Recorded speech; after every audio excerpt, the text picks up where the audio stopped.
పెద్దలంటూ ఉంటారు దిష్టి అత్యంత ప్రమాదకరము అని, అత్యంత శక్తివంతం అని కూడా అంటారు. వాళ్ళు అంటూ ఉంటారు ఒకవేళ ఎవరిదైనా దిష్టి తగిలింది అంటే వాళ్ళు నాశనం కాకుండా ఎవరూ ఆపలేరు అంటారు.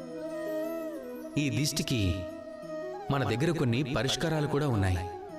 ఎవరన్నా కొత్తగా ఇల్లు కట్టేటప్పుడు నల్లటి బొమ్మని కడతారు. దానిని మనం దిష్టి బొమ్మ అంటాం. దిష్టి నుంచి మనల్ని రక్షిస్తుంది. చిన్నపిల్లలకి దిష్టి తగలకుండా వారి కణతలపై కాటుకతో మనం దిష్టి చుక్క పెడతాం. అలా దిష్టి నుంచి రక్షించుకోబడతాం. అంటే లోకంలో దిష్టి నుంచి కాపాడే ఉపాయాలున్నాయి. ఉపాయం లేనిదంటూ ఉంది అంటే దాన్నే దృష్టికోణం అంటాం. ఎవరి దృష్టికోణమైనా అనుచితమైతే వారు అంతం కాకుండా ఏ ఒక్కరూ ఆపలేరు. అది దిష్టి బొమ్మ కానీ దిష్టి చుక్క కానీ ఆఖరికి దేవుడు కూడా ఆపలేడు. అందువల్ల మీ దృష్టికోణం శుభం కోరేదై ఉండాలి. అప్పుడు అంతా శుభమే జరుగుతుంది. అందుకే శుభం కలిగేలా ప్రేమతో పలకండి. రాధాకృష్ణ.